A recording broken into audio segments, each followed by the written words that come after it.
இன்னைக்கு நம்ம வீடியோல பைத்தன் வச்சு எப்படி ஒரு டாஸ்க் பண்ண போறோம். ஸோ இன்னைக்கு டாஸ்க் வந்து ஒரு ஃபோல்டரையும் எப்படி கிரியேட் பண்ணலாம், அந்த ஃபோல்டருக்குள்ள ஒரு ஃபைல் எப்படி கிரியேட் பண்ணி ஒரு சின்ன டெக்ஸ்ட் எழுதலாம் அப்படின்றத பத்தி பார்க்கலாம். ஸோ ஒரு ஃபோல்டரை கிரியேட் பண்றதுக்கு பைத்தன்ல மாடியூல்ஸ் அப்படின்னு ஒரு கான்செப்ட் இருக்கு. மாடியூல்னா என்ன? மாடியூல்ன்றது ஒரு ஒரு சிம்பிள் ஒரு பைத்தன் ஃபைல், சிம்பிள் பைத்தன் ஃபைல். அதுக்குள்ள என்ன இருக்கும் அப்படின்னு பார்த்தோம்னா லைன்ஸ் ஆஃப் கோட் இருக்கும், ஃபங்க்ஷன்ஸ் இருக்கும், எக்ஸெட்ரா. ஸோ எக்ஸாம்பிள் சொல்லணும் அப்படின்னா பைத்தன்ல பில்ட்இன்னா ஆல்ரெடி நிறைய மாடல் வந்து கொடுத்துருக்காங்க. Example math, OS, etcetera. இப்போ இதை பத்தி இன்ஃபர்மேஷன் நிறைய தெரிஞ்சுக்கணும் அப்படின்னா கூகுள் போயிட்டு math.py மாடியூல் அப்படின்னு டைப் பண்ணுங்க. இங்க docs.python.org இதுதான் அஃபிஷியல் வெப்சைட். இதுக்குள்ள போயிட்டு மேத் மாடியூல் பத்தி இன்ஃபர்மேஷன் தெரிஞ்சுக்கலாம். இப்போ மேத் மாடியூலுக்குள்ள இதெல்லாம் செட் ஆஃப் ஃபங்க்ஷன்ஸ் ஆல்ரெடி பைத்தனுக்குள்ள இருக்குது. இது நம்ம கோட்ல ரீயூஸ் பண்ணிக்கலாம். ஃபார் எக்ஸாம்பிள் நான் வந்து மேத்ல ஒரு ஃபார்முலா பண்ணணும், ஸ்கொயர் கண்டுபிடிக்கணும் அப்படின்னா math.square root அப்படின்னு நான் யூஸ் பண்ணேன்னா எனக்கு ஸ்கொயர் ரூட் கண்டுபிடிச்சு கொடுத்துரும். ஸோ நம்ம ப்ரோக்ராம்ல ஓஎஸ்னு ஒரு மாடியூல்ல இம்போர்ட் பண்ண போறோம். ஓஎஸ் மாடியூல்னா என்ன? os.py அப்படின்னு போட்டு சர்ச் பண்ணுங்க. python.org வெப்சைட்குள்ள ஓஎஸ் மாடியூலை பத்தி எல்லா இன்ஃபர்மேஷனும் கொடுத்துருப்பாங்க. லெஃப்ட் சைட்ல பாத்தீங்கன்னா இது எல்லாமே ஃபங்க்ஷன்ஸ், பீஸ் ஆஃப் கோட் எல்லாமே இருக்கும் இங்க. இப்போ இம்போர்ட் ஓஎஸ் அப்படின்னா என்ன அர்த்தம்னா இந்த மாடியூல் ஓஎஸ்ன்ற மாடியூல்ல நம்ம கோடுக்குள்ள எடுத்துட்டு வர போறோம்.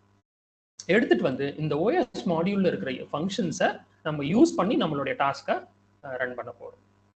ஓகே, ஓஎஸ்குள்ள என்னென்ன ஃபங்க்ஷன் நம்ம யூஸ் பண்ண போறோம் அப்படின்னு பார்த்தோம்னா ஃபர்ஸ்ட் வந்து ஒரு டைரக்டரியை எப்படி கிரியேட் பண்ணலாம்.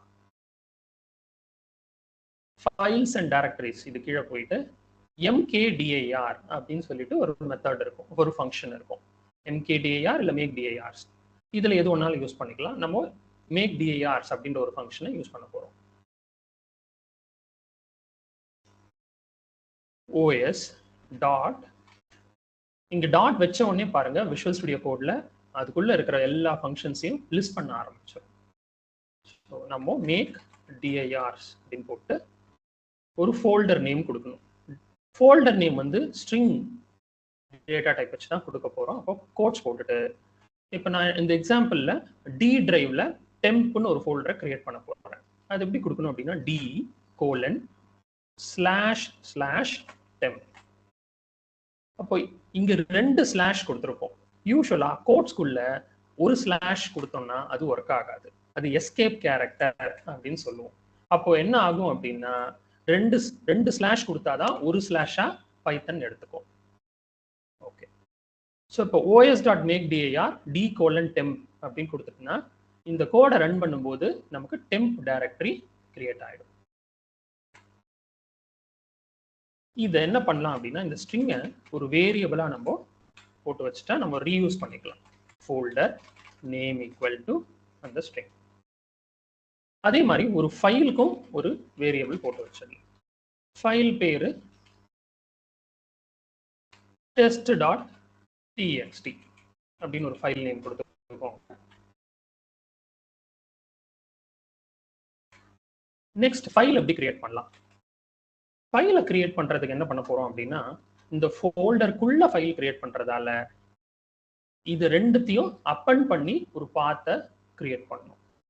அதாவது இந்த d:/temp/test.txt இப்படின்னு ஒரு ஃபைல் பாத் கிரியேட் பண்ணி இதை தான் இன்புட்டா நம்ம ஒரு ஃபைல் கிரியேட் ஃபங்க்ஷனுக்கு கொடுக்க போறோம். சரிங்களா? இதை மேனுவலா இப்படியும் பண்ணலாம், இல்லைன்னா ஓஎஸ் மாடியூல்ல ஒரு ஃபங்க்ஷன் இருக்கு, os.path.join அப்படின்னு ஒரு ஃபங்க்ஷன் இருக்கு. இந்த ஃபங்க்ஷன் என்ன பண்ணும்னா டைரக்டரியையும் ஃபைல் நேமையும் ஜாயின் பண்ணி கொடுக்கும். ஸோ இந்த 12th லைன் ரன் ஆனதுக்கு அப்புறம் அவுட்புட் எப்படி இருக்கும் அப்படின்னா d:/temp //test.txt இருக்கும். நெக்ஸ்ட் இந்த ஃபைல் பாத்தை வச்சு ஒரு ஃபைல நம்ம கிரியேட் பண்ண போறோம். ஃபைலை கிரியேட் பண்றதுக்கு ஓப்பன் அப்படின்னு ஒரு ஃபங்க்ஷன் இருக்கு. இந்த ஓப்பன் ஃபங்க்ஷன் என்ன பண்ணும் அப்படின்னா, ஃபைல் ஆல்ரெடி இருந்ததுன்னா அதை யூஸ் பண்ணிக்கும். ஃபைல் இல்லை அப்படின்னா புதுசா ஒரு ஃபைலை கிரியேட் பண்ணி கொடுக்கும். இப்போ ஓப்பன் ஃபைல் பாத்து கமா W அப்படின்னா ரைட் மோட்ல ஒரு ஃபைலை கிரியேட் பண்ணு. இந்த ஃபைல்ல நான் கண்டென்ட்ஸை ரைட் பண்றதுக்கு யூஸ் பண்ணிக்கலாம். சரி, இதை பத்தி இன்னும் இன்ஃபர்மேஷன் தெரியணும் அப்படின்னா ஓப்பன் பைத்தன் அப்படின்னு கொடுங்க. பில்ட்-இன் ஃபங்க்ஷன்ஸ்க்கு போயிடும். இந்த பேஜ்ல ஓப்பன் கிளிக் பண்ணி பாருங்க. இங்க அவங்களே கொடுத்துருப்பாங்க ஃபைலோட பேரு, என்ன மோட்ல ஓப்பன் பண்றீங்க. ஸோ மோடுன்னு பார்த்தோம்னா நிறைய மோட்ஸ் இருக்கு. நம்ம இதுல தெரிஞ்சுக்க வேண்டிய இம்பார்ட்டன்ட் வந்து ரீட். ஸோ இது எதுவுமே நீங்க ஓப்பன் வெறும் பாத் மட்டும் கொடுத்துட்டு இந்த ஆர்குமெண்ட் கொடுக்கல அப்படின்னா அது ரீடுக்காக ஓப்பன் பண்ணிக்கும். ரைட் பண்ண அலோவ் பண்ணாது. நம்ம ரைட்டும் பண்ணணும் அப்படின்னா W போடணும். ஸோ Wன்றது ரைட்டிங், ஏன்றது append to the end of the file. Okay, இது ஓப்பன் தானே பண்ணும். எப்படி வந்து ஒரு ஃபைலை கிரியேட் பண்ணும் அப்படின்னு கேட்டீங்கன்னா, ரீட் மோட்ல ஃபைல் ஆல்ரெடி இருந்ததுன்னா அதை ஓப்பன் பண்ணி ரீட் பண்றதுக்கு அலோவ் பண்ணும். ஃபைல் இல்லைன்னா எரர் த்ரோ பண்ணும். அதுவே ரைட் மோட்ல ஃபைல் ஆல்ரெடி இருந்ததுன்னா அதை ஓப்பன் பண்ணி ரைட் பண்ண அலோவ் பண்ணும். அப்படி சப்போஸ் ஃபைல் இல்லை அப்படின்னா புதுசா ஒரு எம்டி ஃபைலை கிரியேட் பண்ணி கொடுத்துரும். அப்பெண்ட் மோட்லையும் ரைட் மோட் மாதிரி புதுசா ஒரு ஃபைலை எம்டி ஃபைலை கிரியேட் பண்ணிடும் இஃப் ஃபைல் வந்து ஆல்ரெடி இல்லைன்னா. அப்பெண்டுக்கும் ரைட்டுக்கும் என்ன வித்தியாசம் அப்படின்னா, ரைட்ன்றது ஒரு டைமும் அந்த ஃபைலை ஓப்பன் பண்ணி இருக்கிற கண்டென்ட்ஸ் எல்லாத்தையும் எம்டி பண்ணி புதுசா ரைட் பண்றதை மட்டும்தான் நமக்கு வச்சிருக்கோம். அதாவது ஓவர் ரைட் ஆயிடும். அதுவே அப்பெண்ட் மோட்ல ஆல்ரெடி இருக்கிற கண்டென்ட்ஸோட கடைசியா போயிட்டு ஆட் பண்ணிடும் புது கண்டென்ட்டையும். ஸோ பழைய கண்டென்ட்டும் இருக்கும், புது கண்டென்ட்டும் இருக்கும். இந்த ஓப்பன் ஃபங்க்ஷனை கால் பண்ணி முடிச்சதுக்கு அப்புறம் அது ஒரு பேராமீட்டர் ஒன்று ரிட்டர்ன் பண்ணும். அது என்ன அப்படின்னு பார்த்தோம்னா ஃபைல் டிஸ்கிரிப்டார் அப்படின்னு சொல்லுவோம். ஃபைல் டிஸ்கிரிப்டார்னா அந்த கிரியேட் பண்ண இல்ல ஓப்பன் பண்ண ஃபைலை பத்திய இன்ஃபர்மேஷன். அதாவது ஃபைல் எங்க இருக்கு, அந்த ஓப்பன் ஃபைலை வச்சு என்னென்னலாம் டாஸ்க் நம்ம பண்ணலாம் அப்படின்ற இன்ஃபர்மேஷன் தான் இந்த ஃபைல் டிஸ்கிரிப்டார்ல இருக்கும். நெக்ஸ்ட் வந்து என்ன பண்ணலாம்னா, ஃபைலுக்குள்ள ஒரு சிம்பிள் லைன் ஆஃப் டெக்ஸ்ட் எழுதலாம். ஃபைல் டாட் ரைட்னு ஒரு மெத்தட் இருக்கு. இதுல டெஸ்ட் மெசேஜ் அப்படின்னு ஒரு ஸ்ட்ரிங்கை கொடுத்தோம்னா இந்த ஃபைல் பாத்துல இருக்கிற ஃபைலுக்குள்ள ஒரு டெஸ்ட் மெசேஜ்ன்ற ஸ்ட்ரிங்கை பைத்தன் எழுதுறோம். இந்த வேலையெல்லாம் முடிச்சதுக்கு அப்புறம் ஃபைலை க்ளோஸ் பண்ணணும். இந்த கோடை இப்போ ரன் பண்ணி பார்க்கலாம். என் டி டிரைவ்ல இப்போ டெம்ப்னு ஒரு ஃபோல்டர் இல்லை.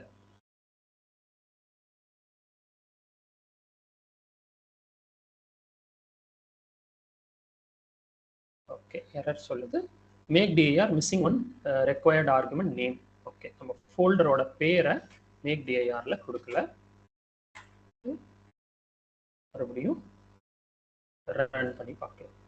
ஓகே, ஸோ இப்போ எதுவுமே நம்ம பிரிண்ட் பண்ணல, அதனால அவுட்புட் வரல, பட் எரரும் வரல. டி டிரைவ்ல போய் செக் பண்ணா டெம்ப் ஒரு ஃபோல்டர் 1159க்கு கிரியேட் ஆயிருக்கு. அதுக்குள்ள போயிட்டு test.txt இன்னொரு ஃபைலும் கிரியேட் ஆயிருக்கு. ஓப்பன் பண்ணி பார்ப்போம். test.message அப்படின்ற இன்ஃபர்மேஷன் கிடைச்சிருக்கு. Okay, good. இப்போ மறுபடியும் இதே ஃபைலை ரன் பண்ணா என்ன வருதுன்னு பார்ப்போம். என்ன சொல்லுது பாருங்க, cannot create a file when it is already existing. அதாவது எரர் சொல்லுது. ஒரு ஃபைலோ ஃபோல்டரோ ஆல்ரெடி ப்ரெசென்ட் ஆயிருந்ததுன்னா திரும்ப அதை கிரியேட் பண்ண சொன்னோம்னா எரர் த்ரோ பண்ணும். அப்போ இந்த ப்ரோக்ராம் வந்து ஃபர்ஸ்ட் டைம் ஒர்க் ஆச்சு, செகண்ட் டைம் ஒர்க் ஆகல. ஸோ இந்த ப்ரோக்ராமை நம்ம இம்ப்ரூவ் பண்ணி ஆகணும். எப்படி பண்ணலாம்? இஃப் நம்ம அந்த ஃபோல்டர் ஆல்ரெடி இருக்கான்னு கண்டுபிடிக்கணும். இருந்துச்சுன்னா திரும்ப அதை கிரியேட் பண்ணக்கூடாது. ஸோ அதை எப்படி பண்ணலாம்? இஃப் நாட் ஆஃப் OS மாடியூல்ல path.exist ஒரு ஃபங்க்ஷன் இருக்கு.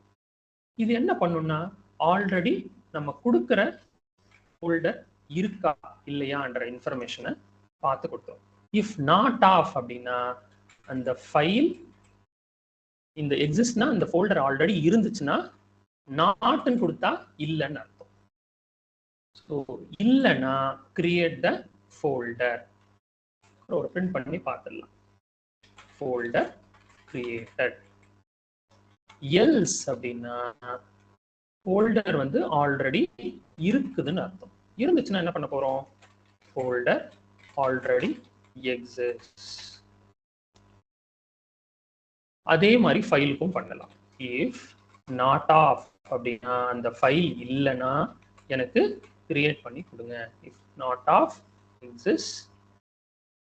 ஓகே, இந்த லைன் மேலே வச்சுக்கணும். ஏன்னா இந்த லைன்ல தான் ஃபோல்டரும் ஃபைலையும் நம்ம அப்பன் பண்ணியிருக்கோம். ஸோ ஃபைல் பாத் இருக்கான்னு பார்த்து சொல்லும். அந்த மாதிரி ஒரு ஃபைல் இருக்கா அந்த பாத்தில் இல்லைனா தான் நம்ம இந்த 3 லைனையும் ரன் பண்ணணும்.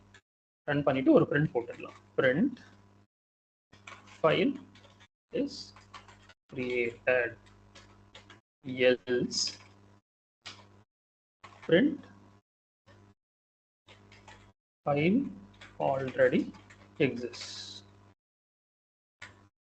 ஸோ நம்ம கோட்ல இஃப் நாட் ஆஃப் os.path.exist ஒரு ஃபங்க்ஷனை கூப்பிட்டு அந்த ஃபோல்டர் இருக்கான்னு செக் பண்றோம். ஃபோல்டர் இல்லாட்டி மட்டும்தான் அந்த கோடை ரன் பண்ணி ஃபோல்டரை கிரியேட் பண்றோம். இல்லைன்னா ஃபோல்டர் எக்ஸிஸ்ட் இருக்கு அப்படின்னு சொல்லிட்டு ஒரு பிரிண்ட் மட்டும் போட்டுறோம். அதே மாதிரி ஃபைலும் இருக்கான்னு செக் பண்ணிட்டு இல்லைன்னா கோடை யூஸ் பண்ணி ஃபைலை கிரியேட் பண்றோம். இருந்துச்சுன்னா ஃபைல் ஆல்ரெடி எக்ஸிஸ்ட்னு சொல்றோம். இதை ரன் பண்ணி பார்ப்போம். Folder already exist, file already exist. ஏன் அப்படின்னா நம்ம ஆல்ரெடி அந்த ஃபோல்டர் டெம்ப்ன்ற ஃபோல்டர் ட்ரைவ்ல இருக்கு, அந்த ஃபைலும் இருக்கு. ஸோ இப்போ என்ன பண்ணலாம்? we will delete பண்ணிட்டு பார்க்கலாம். டெம்பை delete பண்றேன். இப்போ அந்த ஃபோல்டர் இல்லை, ஃபைலும் இல்லை. ஸோ மறுபடியும் வந்து ரன் பண்ணி பார்க்கலாம். என்ன வந்திருக்கு பாருங்க, folder created, file is created. அப்போ இந்த கண்டிஷன் செக் பண்ணி பார்க்கும்போது ஃபோல்டர் இருக்காதுன்னு வரும். அதனால புதுசாக கிரியேட் ஆயிருக்கும். அதே மாதிரி ஃபைலும் செக் பண்ணி பார்ப்போம். ஃபைல் இல்லைன்னா புதுசாக கிரியேட் பண்ணி டெஸ்ட் மெசேஜ்ன்ற ஒரு ஸ்ட்ரிங்கை அதில் எழுதிடும். வெரிஃபை பண்ணி பார்க்கலாம். டெம்ப் ஃபோல்டர் இப்போ தான் கிரியேட் ஆயிருக்கு, ஃபைலும் இப்போ தான் கிரியேட் ஆயிருக்கு, டெஸ்ட் மெசேஜ்ன்ற இன்ஃபர்மேஷன் அதுக்குள்ள இருக்கு. இந்த வீடியோ உங்களுக்கு ரொம்ப யூஸ்ஃபுல்லாக இருக்கும்னு நம்புகிறோம். இதே மாதிரி நிறைய ரியல் டைம் டாஸ்க்ஸ் பண்ண போகிறோம். அதை தெரிஞ்சுக்கணும்னு உங்களுக்கு விருப்பமாக இருந்ததுன்னா ப்ளீஸ் இந்த சேனலுக்கு சப்ஸ்கிரைப் பண்ணுங்க.